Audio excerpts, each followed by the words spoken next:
इंदौर के राजवाड़ा स्थित श्री मेनारिया ब्राह्मण समाज धर्मशाला में कलेक्टर के निर्देशों की अनदेखी का आरोप लगाया गया।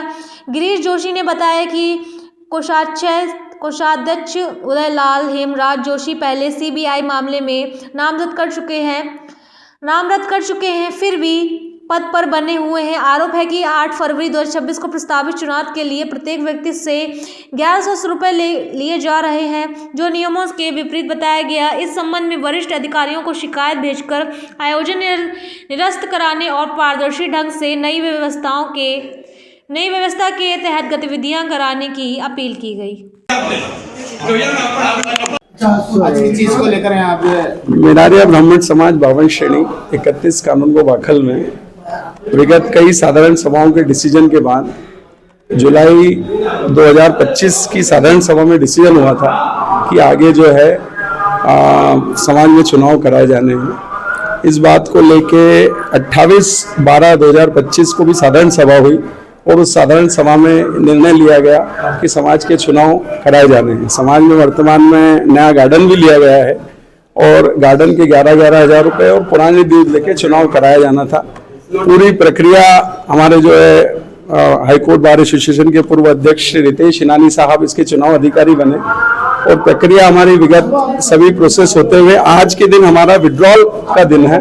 आज के दिन फॉर्म उठाने का दिन है और अगर पोजीशन बनती है तो 8 फरवरी 2026 को फाइनल चुनाव कराए जाएंगे। चुनाव को लेकर कोई रोकथाम में लगे थे? चुनाव को लेकर ऐसी कोई रोकथाम का नोटिस हम लोगों को ऐसी जानकारी नहीं है। आपका परिचय?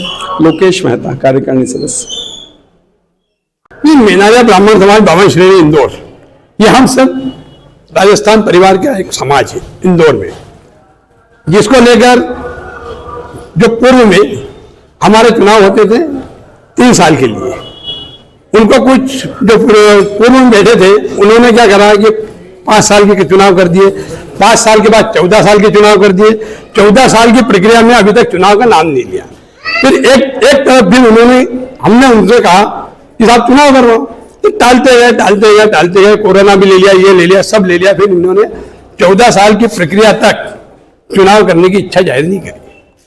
जब हमने जोर दिया तो साहब चुनाव करेंगे तो पर सदस्य को वोट डालने की 11,000 की पात्रता करिए। 11,000 पर सदस्य जमा करेगा, एक जमीन पे ली है, जमीन पेटे 11,000 रुपये जमा करेगा तो इनको उस वोट डालने की पात्रता रहेगी। हमारा ये कहना था कि हर गरीब आदमी समाज में हर आदमी सक्षम नहीं होता है और हमारा ये कहना है कि 11,000 की प्रक्रिया नहीं करते हुए उससे मासिकाना शुल्क लिया जाए और वोट डालने की पात्रता की उन्होंने एक सूची लगा रखी है जिससे 7 शब्दों में लिखा हुआ 11,000 रुपये बकाया, उसको वोट डालने की पात्रता नहीं है ना। फिर हमने एक कंप्लेन माननीय कलेक्टर महोदय जी के समक्ष करी थी, उनको पूरा विवरण बताया कि इस तरीके से असंवैधानिक चुनाव समाज में करवाए जा रहे हैं और इस पर कब्जा करने का प्रयास किया जा रहा है। उसको लेकर माननीय कलेक्टर महोदय ने और मैं सोसाइटी को भी निर्देशित करा था और उसके बाद उन्होंने फॉर्म एक सोसाइटी ने यह जो नोटिस जारी करा है यहाँ पे, इस नोटिस के माध्यम से उन्होंने कहा था कि आप इनको ये नहीं मालूम है कि हमारी संस्था पंजीबद्ध है, 12,559 नंबर पंजीयन क्रमांक है, परंतु चुनाव बिना पंजीयन से हो रहे हैं। फर्म सोसाइटी की पद्धति से चुनाव नहीं हो रहे।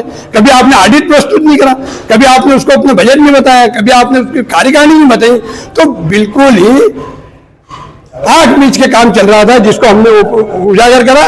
माननीय फर्म सोसाइटी के जो पंचायत महोदय हैं उन्होंने यहाँ पे सब विवरण लिखा था। विवरण लिखने के बाद उन्होंने ये भी लिखा है कि आपको 10 दिन का समय दिया जाता है, आप इसकी जानकारी दें और चुनावी प्रक्रिया को बंद रखे।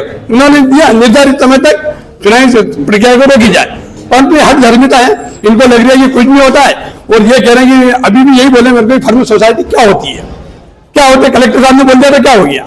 अरे आग में आदेश के अवहेलना भी आज पूरी तरह शासन के आदेश की, माननीय कलेक्टर महोदय के आदेश की अवहेलना की जा रही है, जिसको लेकर हम निरंतर आज हमने कोर्ट भी लगी है और कोर्ट में भी इसका फैसला होगा। और एक दूसरी बात मैं बताना चाहता हूं कि यही हमारी सहकारी साक्षरता और ये समाज में ये कोषाध्यक्ष पद पे ये बैठे हुए उदयलाल हेमराज जो कोषाध्यक्ष पद पे बैठे हैं, ये गबन के आरोपी हैं, गबन के। इन्होंने सीबीआई का भोपाल में इन पे सीबीआई के केस दर्ज है, इन पे सजा हुई है और सजा होने के बाद में ये आज भी सहकारी साक्षरता के भी कोषाध्यक्ष और समाज के भी कोषाध्यक्ष, ये बिल्कुल पूरा तरह आपको मैं बताना चाहता हूं कि इनका सरकारी डिपार्टमेंट में कोई भी गबन का आरोपी किसी भी जिम्मेदार पद पर नहीं हो सकता है, पर जिम्मेदार पद में है वो भी जिनने कोष में गबन कर दिया, शासन में जिनने अपनी सर्विस में गबन करा, तुम उनको कोषाध्यक्ष बना रहे हो। अभी वो फड़फड़ा रहे थे, क्यों फड़फड़ा रहे थे कि उन्होंने वो मेरे को उंगली उठा रहे थे, तो मैंने बोला साहब मैं गबन का आरोपी नहीं हूँ, आप जरा सम्मान से बात कर रहे हो, मैं गबन का आरोपी नहीं हूँ, तो मेरे को आरोप कुछ नहीं बोलना। तो हम तो ये नोटिस लेके आए, माननीय न्यायालय की प्रक्रिया से नोटिस लाए, हमने नोटिस पुटअप करा दिया है, और अब जैसा भी होगा न्यायालय फैसला करेगा, और ये करते हैं तो कायमी करवा के हम मुकदमा कायम करवाएंगे। अरे आप करो ना, हम तो माननीय कलेक्टर महोदय, हम न्यायालय के भरोसे, आप करो, खूब हार पहनो, खूब करो, पर जब तक पंजीयन धर्म सोसाइटी के निर्देशों पर चुनाव नहीं होंगे, आप उस चुनाव को कैसे मानोगे? माननीय कलेक्टर महोदय ने भी कह दिया था चुनाव शून्य माने जाएंगे। आप आगे क्या चाहते हैं, क्या रूपरेखा रहेगी? हम तो चाहते हैं कि माननीय कलेक्टर महोदय धर्म सोसाइटी के तरीके से यह समाज चलेगा।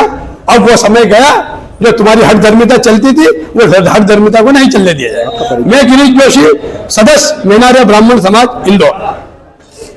बहुत बढ़िया।